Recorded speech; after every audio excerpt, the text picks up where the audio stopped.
کے کونے کونے پر ہمارے اس پروگرام میں شرکت کرنے والے بھائیوں اور بہنوں اور دوستوں ساتھیوں، السلام علیکم ورحمۃ اللہ وبرکاتہ۔ سورہ آل عمران اس کا آخری حصہ 8 رکوعوں پر مشتمل،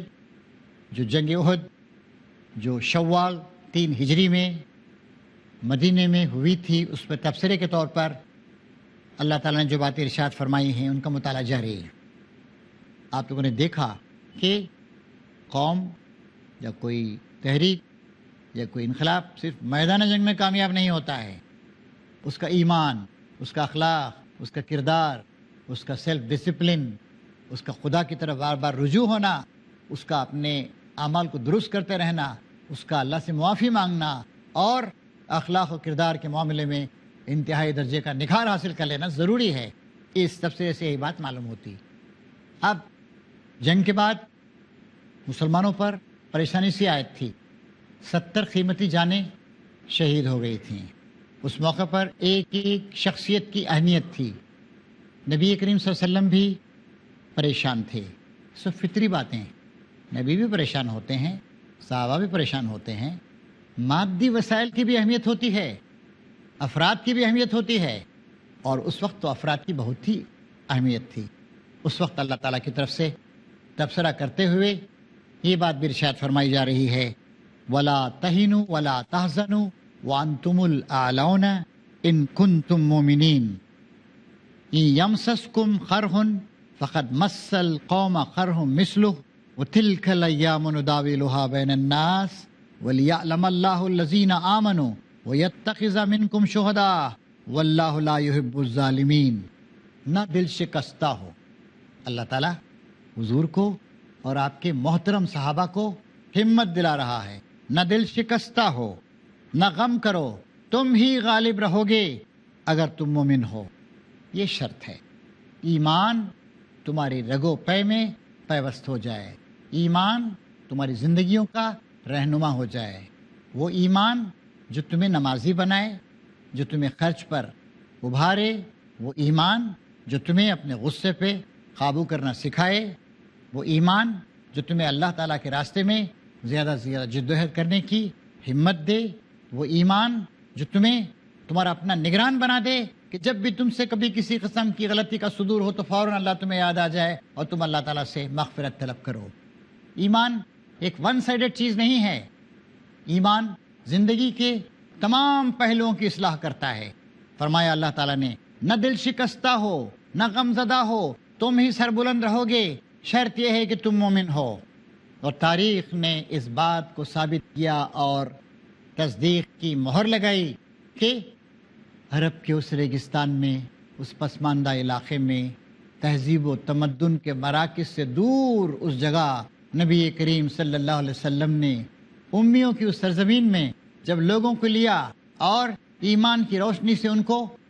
معمور کر دیا اور قرآن مجید کی روشنی میں ان کی زندگی کی تعمیر کی، تو وہ لوگ تہذیب کی شمع روشن کی اونٹوں کے چرانے والوں نے۔ چلنے والے اس نزاکت سے چلے، سینے صحرا پہ گل بوٹے کھلے، اور 100 سال کے اندر اندر دنیا نے تہذیب و تمدن کی وہ بلندی دیکھی، انسانیت کی وہ معراج دیکھی، شرافت کے وہ طور طریقے دیکھے کہ دنیا اش اش کرنے لگی، پکار اٹھی اور وہ کہنے پہ مجبور ہو گئی، دس از اے phenomenon which cannot be explained, it is something which cannot be explained۔ یہ ایک ایسی چیز ہے جس کے ہم تشریح نہیں کر سکتے ہیں کہ 100 سال کے اندر اندر نبی عربی صلی اللہ علیہ وسلم کی قیادت میں صحرائے عرب کی ایک نیم تہذیب یافتہ قوم نے کس طریقے سے تہذیبی مراکز کو زیر کر دیا اور کس طریقے سے ایک اسلامی تہذیب، ایک انسانی تہذیب، ایک شرافت والی تہذیب کو دنیا بھر میں پروان چڑھایا۔ دل شکستہ نہ ہو، غم نہ کرو، تم ہی غالب رہو گے اگر تم مومن ہو۔ اس وقت تمہیں چوٹ لگی ہے، اللہ تعالیٰ اطمینان دلا رہا ہے، اس وقت چوٹ لگی ہے تمہیں، تو اس سے پہلے ایسی چوٹ تمہارے فریق مخالف کو بھی لگ چکی ہے 1 سال پہلے جنگ بدر میں۔ یہ تو زمانے کے نشیب و فراز ہے جن کو ہم لوگوں کے درمیان عدلتے بدلتے رہتے ہیں۔ تلک الایام نداولها بین الناس۔ کبھی بھی مومنوں کو غم زدہ نہیں ہونا چاہیے، ایمان کو مضبوط کرنے پر اور ایمان کے تقاضوں کو پورا کرنے پہ توجہ دینا چاہیے۔ تم پر یہ وقت اس لیے لایا گیا ہے کہ اللہ دیکھنا چاہتا تھا کہ تم میں سچے مومن کون ہیں، اور ان لوگوں کو چھانٹ لینا چاہتا تھا جو واقعی راستی کے گواہ ہوں۔ وَيَتَّخِذَ مِنْكُمْ شُهَدَاءَ، اس کا ایک مطلب تو یہ ہے کہ تم میں سے کچھ شہید لینا چاہتا تھا، 70 افراد شہید ہوئے، اور اس کا ایک دوسرا مطلب یہ ہے اہل ایمان اور منافقین کی اس مخلوط گروہ میں جس پر تم اس وقت مشتمل ہو، ان لوگوں کو چھانٹ لینا چاہتا تھا جو حقیقت میں شہداء علی الناس ہیں۔ یہ ایک میدان جنگ میں شہید ہو جانا تو ایک مختصر سی بات ہے، 1 دن 2 دن میں شہید ہو جائیں گے کچھ لوگ۔ اللہ تعالیٰ کا اصل مقصد کیا ہے؟ اللہ نے بتایا شہداء علی الناس، تم کو ساری دنیا کے لوگوں پر شہادت دینی ہے۔ ایسی ہمت، ایسی طاقت، ایسی قیادت، ایسی اطاعت، ایسی وفاداری اور دل شکستگی نہیں ہو، اللہ پہ بھروسہ کرو، اعمال کو درست کر لو، کردار کو ٹھیک کر لو، تو اللہ تعالیٰ فرماتا ہے کہ وَيَتَّخِذَ مِنْكُمْ شُهَدَاءَ، اللہ تعالیٰ تم میں سے کچھ شہداء کو چن لینا چاہتا تھا۔ کون سے شہداء؟ جو صرف میدان جنگ شہید ہو جائیں وہی نہیں، دنیا میں شہادت دیں۔ حق یہ ہے، سچائی یہ ہے، بھلائی یہ ہے، انصاف اسے کہتے ہیں، زندگی کی تعمیر اس طریقے سے کی جائے گی، ان ساری کی ساری باتوں پر اللہ تعالیٰ شہید بنانا چاہتا تھا۔ اور میرے بھائیوں جو یہاں پر تشریف فرما ہیں، اور میرے بھائیوں اور بہنوں جو دنیا بھر میں اس پروگرام کو دیکھ رہے ہیں، ہماری اصل حقیقت یہی ہے۔ قرآن شریف میں بات پہلے آ چکی، وَكَذَلِكَ جَعَلْنَاكُمْ أُمَّةً وَسَطًا لِتَكُونُوا شُهَدَاءَ عَلَى النَّاسِ، اور اس طرح ہم نے تم کو بہترین امت بنایا ہے تاکہ تم لوگوں پر گواہی دینے والے، شہداء علی الناس، حق کی، راستی کی، نیکی کی، انصاف کی، خدا پرستی کی گواہی دینے والے بنو، اور رسول کو تم پر گواہ بنایا۔ یہ ہے اصل مقصد۔ پھر فرماتا ہے اللہ تعالیٰ کیونکہ ظالم لوگ اللہ کو پسند نہیں ہیں، ظالم جو خدا کے علاوہ دوسروں کے آگے سر جھکاتے ہیں، تو دوسروں کے سروں کو کاٹتے ہیں، ظلم کرتے ہیں، بے حیائی کو فروغ دیتے ہیں، اللہ کو پسند نہیں وہ لوگ۔ اور وہ اس آزمائش کے ذریعے سے مومنوں کو الگ چھانٹ کر کافروں کی سرکوبی کر دینا چاہتا تھا۔ جو کفر کے علم بردار، کفر کے پرستار، کفر کی راہوں پر آگے بڑھنے والے ہیں، اللہ تعالیٰ انہیں سرکوبی، ان کا سر کچلنا چاہتا تھا۔ پھر اللہ تعالیٰ ارشاد فرما رہا ہے، کیا تم نے یہ سمجھ رکھا ہے کہ یوں ہی جنت میں چلے جاؤ گے؟ یہاں ملین سال نہیں، 1000 سال نہیں، 100 سال، 100 سال بھی ایک دکا آدمی ہی جیتا ہے، 60-70 سال کی زندگی۔ تو جنت کا سودا آسان نہیں ہے، وہ جنت جو ہمیشہ کی جنت ہے۔ کون کہہ رہا ہے؟ ہمارا معبود حقیقی، پروردگار عالم، خالق و مالک کائنات کہہ رہا ہے کہ کیا تم نے سمجھ رکھا ہے کہ یوں ہی جنت میں چلے جاؤ گے؟ حالانکہ ابھی اللہ نے تو دیکھا ہی نہیں تم میں کون وہ لوگ ہیں جو اس کی راہ میں جانے لڑانے والے اور اس کی خاطر صبر کرنے والے ہیں۔ تم تو موت کی تمنائیں کر رہے تھے کہ ہم اللہ کے راستے میں جان دیں گے، مگر یہ اس وقت کی بات تھی جب موت سامنے نہ آئی تھی۔ لو اب تمہارے سامنے آ گئی ہے اور تم نے اسے آنکھوں سے دیکھ لیا ہے۔ تو میرے دوستوں اور میرے بھائیوں، کتنی پیاری آیات، کس طرح ہم کو عمل پر ابھار رہی ہیں، کس طرح ہمیں دنیا کو تبدیل کرنا ہے، کس طریقے سے ہمیں علم کے میدان میں، عمل کے میدان میں، کردار کے میدان میں آگے بڑھنا ہے۔ تمہیں عملاً ثابت کرنا ہوگا، گھر میں بھی ثابت کرنا ہوگا، میدان جنگ میں بھی ثابت کرنا ہوگا کہ تم اللہ کے بندے ہو اور اللہ کے دین کو دنیا بھر میں پھیلانے کے لیے بڑی سے بڑی قربانی دینے کے لیے تیار ہو۔ ایک اور بات وہاں پر ہوئی، افواہ اڑ گئی جب حضرت مصعب بن عمیر رضی اللہ تعالیٰ عنہ وہ شہید ہو گئے، اور ان کے بارے میں بات یاد دلا دوں آپ کو، مکے کے ایک بہت ہی اونچے اور دولت مند خاندان کے چشم و چراغ تھے، بہترین قسم کے گھوڑے پہ سواری کرتے، اعلیٰ ترین لباس زیب تن فرماتے، اعلیٰ قسم کی خوشبوئیں استعمال کرتے، گلیاں مہک جاتی، اور لوگ ان کے گزرنے کے بعد کہتے کہ یہاں سے مصعب گیا ہے، اور اللہ کے رسول کے ایک ادنا اشارے پر ماں باپ، گھر بار، دولت، عیش و آرام سب کو چھوڑ کر حضور سے پہلے ہی مدینہ تشریف لے گئے، جنگ احد میں وہ شہید ہو گئے۔ اور یہ بات بھی آپ کو یاد دلا دوں کہ ایک بار نبی کریم صلی اللہ علیہ وسلم نے حضرت مصعب بن عمیر کو دیکھا، مدینے کی شدید سردی ہے، کانپ رہے ہیں، کمبل کا ایک ٹکڑا نیچے باندھ رکھا ہے اور دوسرے آدھے کمبل سے اوپر اوڑھ رکھا ہے، اور کانٹوں سے، بٹن کے بجائے کانٹوں سے اوپر کے حصے کو جوڑ رکھا ہے۔ اب یہاں پر ایک وقت آ رہا ہے ایک چھوٹے سے بریک کا، اور کوئی ایک کا سوال آپ کرنا چاہیں تو کر سکتے ہیں۔ السلام علیکم۔ آپ نے کچھ دیر پہلے ایک آیت پڑھی تھی، اس میں مومنین کا لفظ ہے، قرآن مجید میں اور کہیں پہ مسلمین کا لفظ ہے، مومن اور مسلم میں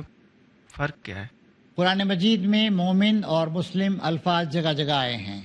یہ ایک ہی حقیقت کے دو پہلو ہیں۔ اس میں ایک فرق یہ کیا گیا ہے کہ ایک آدمی بات کو مان لیتا ہے تو اس وقت ہم کہتے ہیں وہ اسلام کا سٹیج اس نے حاصل کر لیا، اور پھر اس کا ایمان اور زیادہ گہرا ہو جاتا ہے تو اس کے بعد کہتے ہیں کہ اس کو ایمان پورے طور سے حاصل ہو گیا۔ ایک ہی حقیقت کو بیان کرنے کے مختلف پہلو ہیں جن میں تھوڑا بہت فرق ہے۔ اب ایک بریک کا وقت ہو رہا ہے، ہم ایک بریک لیں گے اور پھر انشاءاللہ بریک کے بعد ہماری گفتگو جاری رہے گی۔ محترم حاضرین، اللہ تعالیٰ ہمت دلا رہا ہے، اخلاق و کردار درست کرنے کے بارے میں بتا رہا ہے، جنت کی طرف بلا رہا ہے، جنت کا وعدہ کر رہا ہے، اور یاد دلا رہا ہے کہ اللہ تعالیٰ کی جنت سستی نہیں ہے، تمہیں عملاً ثابت کرنا ہوگا، گھر میں بھی ثابت کرنا ہوگا، میدان جنگ میں بھی ثابت کرنا ہوگا کہ تم اللہ کے بندے ہو اور اللہ کے دین کو دنیا بھر میں پھیلانے کے لیے بڑی سے بڑی قربانی دینے کے لیے تیار ہو۔ ایک اور بات وہاں پر ہوئی، افواہ اڑ گئی جب حضرت مصعب بن عمیر رضی اللہ تعالیٰ عنہ وہ شہید ہو گئے، اور ان کے بارے میں بات یاد دلا دوں آپ کو، مکے کے ایک بہت ہی اونچے اور دولت مند خاندان کے چشم و چراغ تھے، بہترین قسم کے گھوڑے پہ سواری کرتے، اعلیٰ ترین لباس زیب تن فرماتے، اعلیٰ قسم کی خوشبوئیں استعمال کرتے، گلیاں مہک جاتی، اور لوگ ان کے گزرنے کے بعد کہتے کہ یہاں سے مصعب گیا ہے، اور اللہ کے رسول کے ایک ادنا اشارے پر ماں باپ، گھر بار، دولت، عیش و آرام سب کو چھوڑ کر حضور سے پہلے ہی مدینہ تشریف لے گئے، جنگ احد میں وہ شہید ہو گئے۔ اور یہ بات بھی آپ کو یاد دلا دوں کہ ایک بار نبی کریم صلی اللہ علیہ وسلم نے حضرت مصعب بن عمیر کو دیکھا، مدینے کی شدید سردی ہے، کانپ رہے ہیں، کمبل کا ایک ٹکڑا نیچے باندھ رکھا ہے اور دوسرے آدھے کمبل سے اوپر اوڑھ رکھا ہے، اور کانٹوں سے، بٹن کے بجائے کانٹوں سے اوپر کے حصے کو جوڑ رکھا ہے۔ اور ان مصعب بن عمیر رضی اللہ تعالیٰ عنہ کی شہادت اس طرح ہوئی بعد میں جنگ احد کے ہنگامے کے بعد جب ناشیں اور میتیں اکٹھا کی گئیں تو ان کی ناش کو ایک کفن دینے کے لیے پوری چادر نہیں مل رہی تھی، چھوٹی چادر تھی، پیر ڈھانپتے تو چہرہ کھل جاتا، چہرہ ڈھانپتے تو پیر کھل جاتا۔ فرمایا نبی کریم صلی اللہ علیہ وسلم نے اس بے سر و سامانی کے عالم میں چہرہ ڈھانک دو، پیر پر اس نام کی گھاس ہوتی تھی وہ گھاس ڈال دو، اور اللہ کے بندے کو اللہ تعالیٰ کے سپرد کر دو تاکہ وہ آخرت کی منزلوں کی طرف روان دواں ہو جائے۔ حضرت مصعب بن عمیر رضی اللہ تعالیٰ عنہ یہ شہید ہو گئے۔ شہید ہونے کے بعد ابن قمیہ جس نے ان کو شہید کیا تھا، وہ چونکہ چہرے مہرے سے حضور اکرم صلی اللہ علیہ وسلم سے ملتے جلتے تھے، اس نے سمجھا کہ میں نے حضور کو قتل کر دیا، اس نے کہا کہ وہ محمد مارے گئے، نعوذ باللہ، اور یہ افواہ عام ہو گئی۔ اس کے بعد ایک عجیب کیفیت طاری ہو گئی، کچھ لوگوں نے کہا اچھا دیکھیے کسی بھی مہم کے سردار کی بڑی اہمیت ہوتی ہے، خاص کر میدان جنگ میں۔ ایک عجیب کیفیت ہو کہ اچھا اللہ کے رسول نے تو وعدہ کیا تھا کہ ہم کامیاب ہوں گے، 3000 فرشتوں سے اللہ تعالیٰ مدد فرمائے گا، اور اللہ تعالیٰ کے رسول نے تو اللہ کا وعدہ بتایا تھا کہ لیظہرہ علی الدین کلہ ولو کرہ المشرکون، تمام ادیان باطلہ پر اس دین حق کو غالب کرنا ہے چاہے بات مشرکوں کو کتنی ناگوار کیوں نہ گزرے۔ یہ کیا ہو گیا، کیسے ہو گیا، سمجھ میں نہیں آ رہا ہے۔ کچھ لوگوں پہ کیفیت طاری ہوئی، ایک ہی سچویشن میں دو طرح کی متضاد کیفیت طاری ہوتی ہیں۔ کچھ لوگوں نے کہا کہ جب اللہ کے رسول ہی نہیں رہے تو ہم جی کے کیا کریں، ہم بھی جنگ لڑیں گے اور ظالموں کا خاتمہ کریں گے، ہم بھی اللہ کے حضور کے ساتھ وہیں پہنچ جائیں گے جہاں گئے ہیں، جنت اور مغفرت کی طرف اور اللہ کی رحمت کی طرف۔ کچھ لوگوں نے کہا، ایک اور ریئیکشن ان کا رد عمل، اب کیا کریں جنگ لڑ کر، اب تو ختم ہو چکا ہے معاملہ، اب تو راہ فرار اختیار کرنی چاہیے۔ کچھ منافق بھی تھے، کمزور ایمان کے لوگ بھی تھے، سب لوگ ایک ہی سطح کے نہیں ہوتے ہیں۔ کچھ لوگوں نے کہا بھئی ابو سفیان سے بات کرو، مکے کا سردار، کم سے کم ہماری جان بخشی کر دے وہ۔ کچھ لوگوں کی ایک اور پریشانی لاحق ہو گئی، مدینہ کی طرف حملہ آور ہوں گے اب لوگ، اب بال بچوں کی بھی خیریت نہیں ہے، میدان جنگ سے واپس جانا چاہیے اور اپنے بال بچوں کی گھر بار کی فکر کرنی چاہیے، ان کو ڈیفینڈ کرنے کی فکر کرنی چاہیے۔ عجیب متضاد کیفیات طاری ہو گئیں۔ اور ام عمارہ نام کی ایک خاتون تھی، بعد میں نبی کریم صلی اللہ علیہ وسلم نے تعریف کرتے ہوئے کہا، ام عمارہ وہ اپنی پیٹھ سے تیروں کو روک رہی تھیں، اپنے ہاتھ سے تیروں کو روک رہی تھیں۔ صرف 12 اصحاب تھے جو نبی کریم صلی اللہ علیہ وسلم کو اپنے گھیرے میں لیے ہوئے آپ کو ڈیفینڈ کر رہے تھے۔ آپ نے فرمایا جنگ احد میں جدھر دیکھتا ام عمارہ مجھے اپنا دفاع کرتے ہوئے نظر آتے۔ خاتون تھی وہ، لیکن اپنے ایمان کا اور جانثاری کا اور حضور کی محبت کا یہ آپ نے ثبوت دیا۔ اور بھی جو عظیم صحابہ تھے وہ آپ کے قریب تھے، آپ کو ڈیفینڈ کر رہے تھے۔ اور اس موقع پر جب یہ دل شکستگی کی کیفیت طاری ہو گئی، کیونکہ یہ بھی ہوا تھا ایک مرحلے میں کہ حضور کے دانت ٹوٹ گئے، خود کی لکڑیاں حضور کے گالوں میں چپ گئیں اور بڑی مشکل سے ان کو نکالا گیا، اور حضور گڑھے میں گر گئے۔ ایک ابو عامر راہب تھا، مدینے کا آدمی تھا، مکے کے کافروں کے ساتھ ملا ہوا تھا۔ اس نے کچھ گڑھے کھودے تھے کہ جنگ میں ذرا کچھ یہ لوگ گرے ہو رہے تو مزہ آئے۔ حضور اس میں گر گئے، پھر آپ کو وہاں سے اٹھایا گیا، پھر اس کے بعد آپ کے زخم دھویا گیا،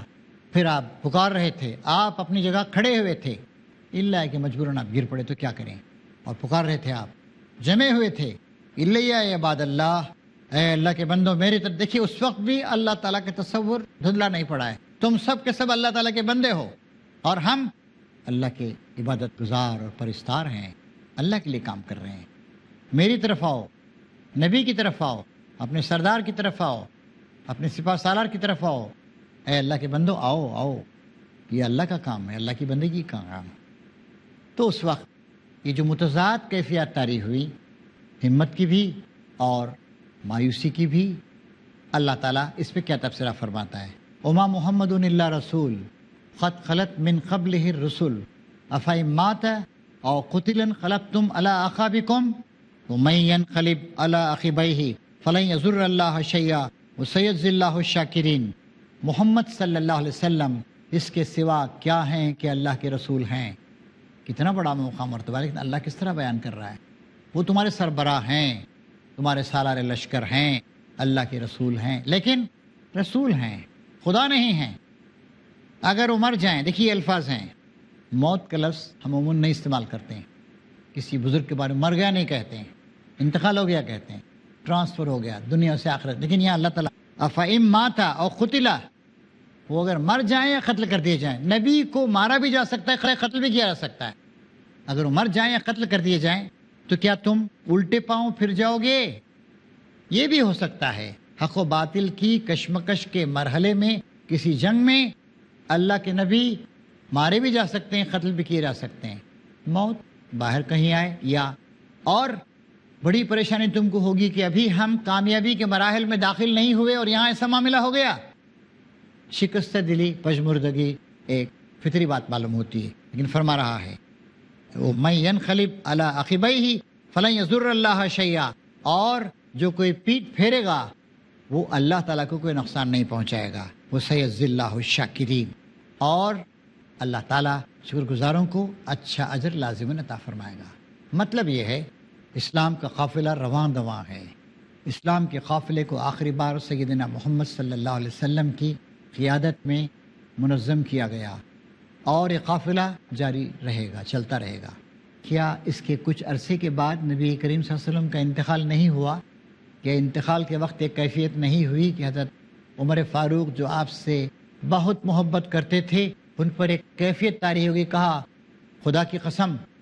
محمد صلی اللہ علیہ وسلم کا انتقال نہیں ہوا ہے اور مر نہیں سکتے ہیں۔ تب ابو بکر صدیق رضی اللہ تعالیٰ عنہ نے شاکنگ بات کہی، جو محمد کی عبادت کرتا تھا اس کو معلوم ہونا چاہیے کہ محمد کا انتقال ہو گیا، حالانکہ کوئی محمد صلی اللہ علیہ وسلم کی عبادت نہیں کرتا تھا، اور جو اللہ وحدہ لا شریک کی عبادت کرتا ہے اس کو معلوم ہونا چاہیے کہ اللہ تعالیٰ زندہ و پائندہ ہے، کبھی نہیں مرے گا۔ پھر یہ آیت پڑھی وما محمد الا رسول قد خلت من قبلہ الرسل، محمد صلی اللہ علیہ وسلم اس کے سوا کیا ہیں کہ اللہ کے رسول ہیں، اگر وہ مر جائیں یا قتل کر دیے جائیں تو کیا تم الٹے پاؤں پھر جاؤ گے؟ حضرت عمر وہ کہتے ہیں کہ مجھے ایسا لگا کہ آج ہی وہ آیت نازل، میں دھڑام سے حضرت عمر گر پڑے، بے ہوش ہو گئے، اتنی محبت رکھتے تھے، ایسی جذبات کا ایک طوفان تھا۔ پھر فرمایا جا رہا ہے وما کان لنفس ان تموت الا باذن اللہ کتابا مؤجلا، کوئی جاندار، کوئی ذی نفس اللہ تعالیٰ کے اذن کے بغیر نہیں مر سکتا. موت کا وقت تو لکھا ہوا ہے. جو شخص ثواب دنیا کے ارادے سے کام کرے گا اس کو ہم دنیا ہی میں دیں گے، اور جو ثواب آخرت کے ارادے سے کام کرے گا وہ آخرت کا ثواب پائے گا، اور شکر کرنے والوں کو ہم ان کی جزا ضرور عطا کریں گے. دیکھیے اسلام ایک مستقل چیز. نبی کریم صلی اللہ علیہ وسلم آئے، اپنی قیادت میں کام کیا، اسلام کی بنیادوں کو مضبوط و استوار کیا، تشریف لے گئے، لیکن اسلام کا قافلہ نہ رکا ہے نہ رکے گا. اور اس وقت بھی جو ایک عارضی کیفیت طاری ہوئی کچھ صحابہ کرام پر جو اللہ اور اللہ کے رسول سے محبت کرتے تھے، اور جہاں اللہ کے رسول کا پسینہ گرتا وہاں اپنی جانیں نچھاور کرتے تھے، اپنا خون بہاتے تھے، ان سے کہا گیا تمہیں ایسی صورت بھی اگر پیش آ جائے تب بھی تمہیں مایوس نہیں ہونا چاہیے. حاضرین، ہمارا وقت اس ایپیسوڈ کا ختم ہو رہا ہے، اور ہم تمام حضرات کا شکریہ ادا کرتے ہیں اور ان سے کہتے ہیں کہ یاد رکھیے اس بات کو، اسلام کا قافلہ نہ رکا ہے نہ رکے گا. اللہ کے رسول آئے، اسلام کو قائم کیا، دنیا سے تشریف لے گئے، لیکن ہم سب کو کام کرنا ہے تاکہ اللہ تعالیٰ کے تمام بندے اسلام کی حقیقت سے روشناس ہوں اور اللہ تعالیٰ کا دین ساری دنیا پر دوبارہ چھا جائے. وآخر دعوانا ان الحمد للہ رب العالمین.